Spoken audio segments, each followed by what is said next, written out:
안녕하세요. 저는 김종명 행정사입니다. JM 행정사 사무소 대표고요. 제가 이 출입국 행정사를 하는 이유는 우리나라가 이제 과거에는 외국인이 아주 많지 않았잖아요. 근데 최근에 외국인들이 굉장히 많이 우리나라에 살고 있고 앞으로도 계속적으로 우리나라에 많이 살게 될 것 같아요. 그래서 외국인들을 도와주는 출입국 행정사를 하게 됐고요. 제가 이제 2011년부터 15년 했으니까 거의 한 15,000분 정도? 그 정도 외국인 업무를 도와드린 것 같아요. 우리가 이제 외국인들이 한국에서 취업할 수 있는 조건은 기본적으로 해외에서 학사학위나 그다음에 석사, 박사, 학위가 없는 사람은 5년 이상의 경력 이런 것들을 기본적으로 요구를 하는데 주로 이제 한국에서 D10 비자, 이제 구직 비자라고 하죠. 받는 분들의 대부분의 유형은 한국에서 이제 대학을 졸업하고 전문대를 졸업하고 바로 이제 취업이 되면 좋지만 취업을 준비하는 과정이 아무래도 필요한 경우가 많잖아요. 그래서 우리가 이제 구직 비자라는 걸 줘서 구직 활동을 하면서 회사를 찾게 되면 E7-1을 취득하게 되고 그 이후에 일정 기간 근무를 하다가 F2-7을 취득하면 이제 점수제인데 한국에 좀 더 자유롭게 여러 가지 그 업무를 할 수가 있고요. E7-1은 허가받은 업종에서만 근무를 해야 되니까 그렇게 해서 E7-1, 다음에 F2-7, 그 다음에 이제 5년 이상 지난다든지 아니면 그 업종에 따라 다르지만 영주권으로 간다든지 보통 이런 흐름으로 가게 되는 것이 보통 예입니다. E7-1은 기본적으로 이제 본인의 전공하고 그 회사 그런 것들이 일치하고 어떻게 보면은 기본적인 요건을 갖추면 갈 수가 있고 F2-7은 좀 더 봉사활동을 했다라든지 점수가 있으니까 좀 더 조건이 더 많죠. 한국어 능력 시험이라든지 E7-1 같은 경우는 한국어 능력 시험이 특별히 없어도 영어를 한다든지 다른 제3의 언어를 해도 문제가 없습니다. 근데 F2-7은 거의 토픽 시험을 거의 합격하지 못하면 점수가 비중이 크기 때문에 좀 어려운 점이 있는 거죠. 원칙적으로 그 학생이 본국이나 어디에서 본인이 자기가 자산을 갖고 있을 수 있잖아요. 통장에. 그럼 그걸로 증명을 하는 것이 이제 가장 좋고, 근데 송금을 받았다라는 얘기는 그 학생이 경제적인 여건이 안 되니까 누군가 송금해 줬을 거 아니에요. 그죠? 그러면 그 송금해 준 사람이 돈을 보내올 때 그 사람이 누군가가 굉장히 중요해요. 제가 말씀드린 거는 모든 분이 그렇다라는 것이 아니라 우리가 외국인들이 유학 올 때부터 보면 속칭 브로커라는 사람들이 있습니다. 그 사람들이 한국에 오면 공부, 학업보다는 돈을 벌 수 있다. 이렇게 해서 그 사람들이 취업 자리도 알선을 해주고 이런 분들이 많아요. 그래서 그분들이 그 돈을 받아서 학업을 하는 것처럼 학비는 같이 쓰는 것 같지만 또 학교를 가지 않고 불법으로 취업을 한다거나 이런 부분이 있을 수 있는 거죠. 돈이 일시불로 들어오느냐, 나눠서 들어오느냐 그런 것도 중요하지만 그 돈의 출처가 어디냐, 그리고 부모님이 어떤 직업이 무엇이냐, 그런 자금을 지원해줄 능력이 있는 분이냐, 이런 것들이 실무상에서는 출입국 공무원이 심사할 때 더 중요한 요소다 이렇게 볼 수 있습니다. 출입국 공무원들이 심사를 할 때 형식적인 요건을 보고 또 한 가지는 실질적인 요건을 봐요. 우리가 이제 E7을 받을 때 보면 전공이 있고 실질적으로 회사가 하는 일이 있잖아요. 그러면 전공과 회사가 하는 일이 일치하면 제일 좋죠. 근데 실무상 보면 대부분 전공하고 실제 그 회사에 하는 일이 사업자 등록증에 나와 있는 어떤 업종이라든지 등기상 정부 증명서에 나와 있는 업무들이 많이 상이한 경우가 많아요. 출입국 공무원한테 이 외국인을 우리 회사에서 어떻게 고용해서 활용한다는 것을 잘 설명해 줘야 되는 거죠. 그러기 위해서는 우리 출입국 공무원을 이해시킬 수 있도록 많은 자료가 준비가 필요해요. 그러니까 회사 소개서라든지 그 다음에 그 회사의 매출이 어디에서 나오는지 이런 것들, 그리고 앞으로 미래에 우리 회사의 비전은 어떻다든지 이런 것들을 잘 설명을 하면 의외로 좋은 결과를 얻어낼 수 있습니다. 그래서 이제 담당자가 이제 임용돼서 얼마 안 되신 분도 많아요. 그러다 보니까 그 우리 지침에 나와 있는 원칙을 많이 따지시는 부분들이 많이 계시는데 최대한 그 부분에 맞춰주면서 우리 회사가 이런 부분이 꼭 필요하다 이런 것들을 잘 어필을 하면 좋은 결과를 얻을 수 있습니다. 우리가 이제 취업비자 심사할 때 많이 그 공무원들이 확인하는 것이 급여입니다. 그래서 우리가 E7 같은 경우에는 전문가거든요. 우리가 이제 전문가라고 하면 관리자가 있고 그 다음에 이제 기술자가 있어요. 그러면 우리가 관리자라고 하는 것은 당연히 이 관리자면 임금이 좀 높죠. 나름대로 굉장히 유능하다고 하는데 급여가 낮아. 그럼 공무원이 판단할 때는 이 사람을 저렴한 임금의 외국인을 고용해서 편법으로 고용하려구나 이렇게 생각하게 되는 거예요. 그러면 당연히 우리 내국인이 원래 고용해야 될 자리에 그 외국인이 들어가는 거잖아요. 그죠? 그렇기 때문에 급여는 좀 낮으면 좀 불리하다고 볼 수 있습니다. 그 외국인이 급여는 처음에 낮지만 낮은 이유를 또 잘 또 설명을 하면 또 공무원이 이해가 될 수 있겠죠. 간단하게 예를 들어보면 같은 사안이지만 어떤 사무소에서는 허가를 해주고 어떤 사무소에서는 허가를 안 해주는 경우가 있어요. 저희는 어떤 A라는 사무소에서 저희가 허가를 받았잖아요. 근데 의뢰인께서는 B라는 사무소에 가셨는데 허가를 안 해주는 거예요.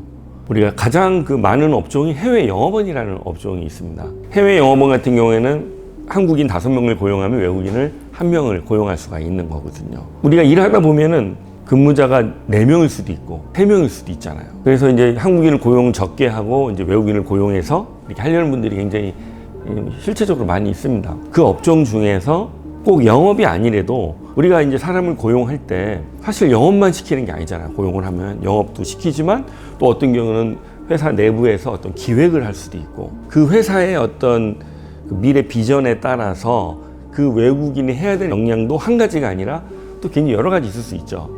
그런 데서 포인트를 뽑아서 그 업종을 적절하게 전환해 가지고 하면 좋은 결과를 얻을 수 있습니다.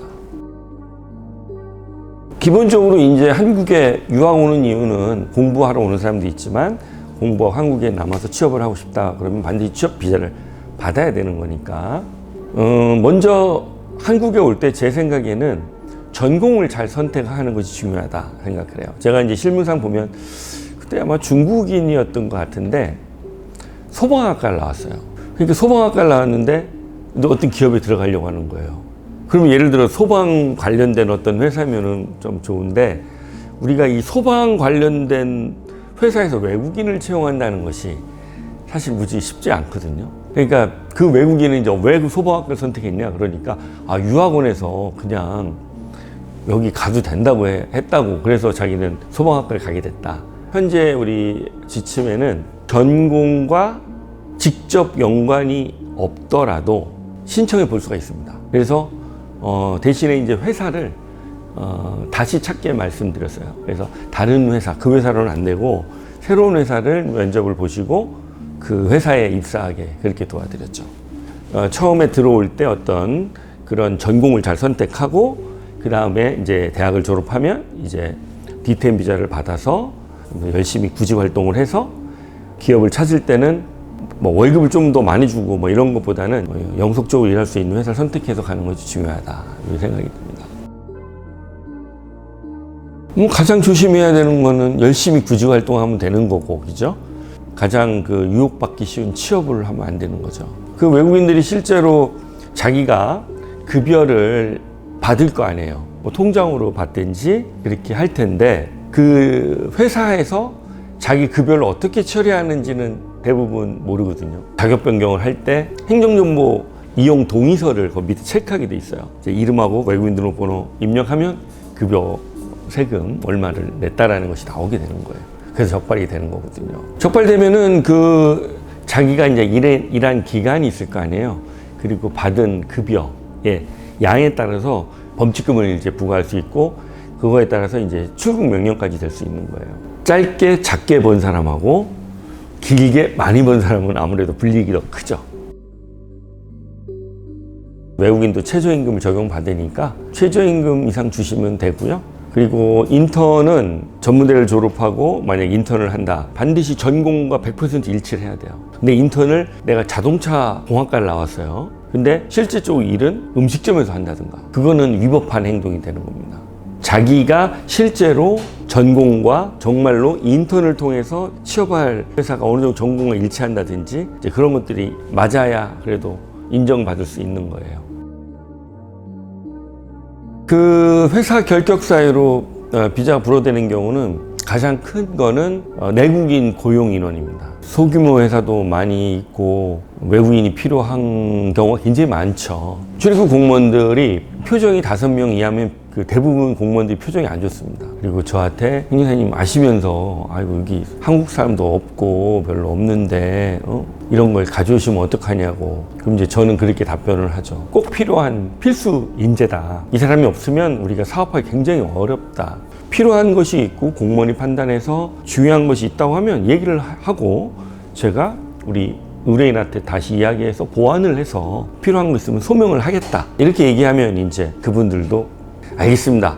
한번 그러면은 접수를 하고 심사를 하겠습니다. 보통 이렇게 하거든요. 정말 이 외국인이 왜 필요한지를 잘 소명을 여러 가지 말이 아니라 증거 자료로 뭐 예를 들면 내국인을 고용하려는 노력이라든지 이 회사가 지금까지 어떤 활동을 했는지 세금을 완납했는지 예를 들면 이 외국인이 고용이 안 되면 그 회사는 폐업을 한다든지 이럴 수도 있을 거 아니에요. 그러면 그 기존에 고용했던 사람들도 실업자가 되는 거고 세금도 낼 수가 없잖아요. 근데 만약에 이 외국인을 고용해서 회사가 잘 운영이 된다면 세금도 더 많이 내게 되고 내국인도 더 채용할 수가 있게 되는 거잖아요. 그죠?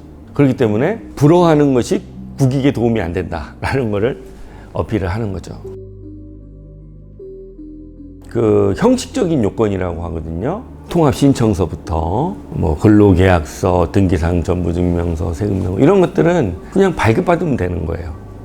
가장 중요한 건 뭐냐면은 실질적인 그 요건을 갖추는 겁니다. 이 외국인이 그 회사에 취업을 해서 정말로 우리 국가사에 필요하고 기업과 우리 국가의 이익이 되느냐가 제일 중요한 거거든요. 대부분 그거는 생각하지 않으시고 그냥 인터넷이라든지 뭐 이런 유튜브라든지 이런 데 보면은 쭉 이렇게 나열되어 있는 거를 이렇게 준비를 하시면 문제가 생길 수밖에 없는 거예요. 특히 왜냐하면 취업 비자는 우리가 이제 대부분 E9 비자라든지 이런 거는 우리가 쿼터가 있습니다. 국가에서 몇 명을 정해놨어요. 그 정해놓는 이유는 가장 큰 이유가 우리 내국인들의 고용 침해를 막기 위해서 그렇게 해놓은 거거든요. 사실 외국인 비자를 한 명을 주면 내국인 한 명이 일자리를 잃는 거예요. 어떻게 보면 굉장히 공무원들은 국가를 위해서 일하는 거지 외국인이 일하는 것이 아니잖아요. 그런 것들이 중요한 거죠. 우리가 이제 외국인을 고용하는 분들 보면 대부분이 저임금으로 외국인을 고용하려는 분들이 의외로 많으신 것 같아요. 그래서 저희가 그 근로계약서에 이제 급여를 보면 대부분 3천만 원도 안 되게 써오시는 분들이 많으신 것 같아요. 그러면 실질적으로 저렴한 임금을 받고 일을 너무 잘하는 외국인도 많지만 제가 볼 때는 좀 급여를 좀 많이 주더라도 우수한 인재를 좀 채용하려고 노력을 하시고 하면 또 이직률도 낮죠. 네. 어떻게 보면 또 그런 임금이 낮은 또 사람들은 조금만 월급을 더 주면 또 회사를 옮기는 경우도 많아요. 그래서 처음부터 좀 우수한 인재를 고용하려는 노력이 좀 필요하다. 이런 생각이 좀 듭니다. 해외 영어번은 5명 소위 말해 지침에 명확하게 명문화되어 있기 때문에 그거는 무조건 지켜야 됩니다. 근데 그 이외에 뭐 예를 들면 뭐 생명공학 기술자라든가 아니면 뭐 나노기술 기술자라든가 이런 데는 따로 규정이 없는 또 업종도 있어요. 그런 것들을 뭐 잘 또 연구를 해서 접목을 시켜야 되는 거죠. 이 우리가 법이라고 하는 것은 지켜야 되는 거죠. 그죠? 근데 모든 것들은 상위법에 위반이 되면 그건 문제가 있는 거예요. 궁극적으로 출입국관리법도 국익을 위해서 하는 거지 누구를 불이익을 위해서 하는 것이 아니잖아요. 그죠? 이 법이 만들어지는 원칙과 그리고 어떤 제한 규정들도 이유가 있는 거거든요. 그 본질을 잘 이해를 하고 본질에 맞추어서 우리가 주장을 하면 그 공무원도 충분히 이해될 수 있는 거예요. 근데 대부분 그 사람들이 아무것도 준비해 오지 않고 그냥 해달라고 하면 해주면 나중에 그 공무원도 징계를 받게 되는 거예요. 첫 번째는 이제 가장 이제 많은 이유는 대부분 회사하고 전공하고 맞지 않는 경우. 그 부분이 가장 많고요. 두 번째는 기본 요건을 못 갖춘 경우. 예를 들면 뭘 발급받아야 되는데 그 요건을 못 갖춘 거예요. 그런 것도 이제 명시적인 거고. 세 번째까지 말씀드리자 보면 진정성이 없는 경우. 그러니까 취업의 진정성이라고 하는데 이 외국인을 고용하는 이유가 가장 우리가 부정적으로 보는 건 저임금으로 외국인을 채용하려고 하는 것을 가장 경계하는 것 같아요. 그 요 세 가지가 가장 큰 이유가 아닌가. 체류 기간이 남았으면 남은 기간까지는 당연히 합법적으로 체류할 수 있고요. 또 다시 다른 회사를 간다든지 할 수 있겠죠. 근데 예를 들면 체류 기간이 이제 도과됐다, 뭐 거의 임박했다든가, 그러면 원칙적으로는 바로 출국해야 되는 것이 원래는 원칙이에요. 근데 이것도 뭐 담당자마다 조금 다른데, 뭐 본인의 의사에 따라서 나는 본국으로 돌아가겠다 이런 사람도 있을 거고, 아니 계속 여기서 뭐 일자리 찾고 싶다 그럴 수도 있잖아요. 출입 공무원한테 사정을, 그러면 이제 공무원마다 언제까지 데드라인을 주고 이 이후는 나도 더 이상 해줄 수 없다, 보통 이렇게 하는 게 실무상계입니다. 네. 우리가 이제 행정청의 처분이 나오면 90일 이내에 할 수가 있는데요. 그 외국인이 자기의 상황을 충분하게 어필하지 않았기 때문에 출입 공무원은 모르는 거죠, 상황을. 그래서 그런 부분들을 다 도출해가지고 행정심판 가기 전에, 그러니까 어떤 출국 명령이라든지 이런 처분을 받기 전에 미리 그 자기 어떤 어려운 문제들을 어필을 해가지고 거기서 먼저 막아내는 방법이 좋고요. 행정심판위원회에 올라가면 뭐 나름대로 인용이 될 수도 있고 안 될 수도 있고, 근데 인용률은 아주 높은 편은 아닙니다. 우리가 이제 외국인을 그 출국 명령하고 할 때는 한 가지만 보는 것이 아니고 그 사람이 왜 범법 행위를 했는지, 우리가 체류 동향이라고 표현하거든요. 체류 동향은 어떤지, 그 다음에 반성을 하고 있는지, 재범할 우려가 있는지, 뭐 나이라든지, 그죠? 그리고 뭐 가족이 있는지, 여러 가지들을 이제 종합적으로 판단해서 처분을 하거든요. 단편적으로 어떻다 이렇게 표현하기 좀 어려울 것 같아요. 그러나 이제 그 금액은 우리가 이제 뭐 지침에 나와 있는 거니까 기계적으로 하게 된다는 거죠. 기본적으로 우리 행정사는 법령을 알고 있잖아요. 공무원도 법령을 알고 있고 똑같은 법을 가지고 적용을 하는데 덜 중요한 걸 어필을 하고 정말 중요한 걸 어필하지 못하는 경우가 많아요. 그래서 저희는 그런 부분들을 잘 알기 때문에 그분으로부터 이제 뭐 상담이나 이런 걸 통해서 뽑아내서 어필을 하기 때문에 본인이 직접 가서 부딪히는 것보다는 저희가 도와드리면 훨씬 결과가 긍정적으로 나오게 되는 거죠. 2026년 아마 2월 28일까지인가? 네, 그때까지일 건데, 이번에는 기회가 좋죠.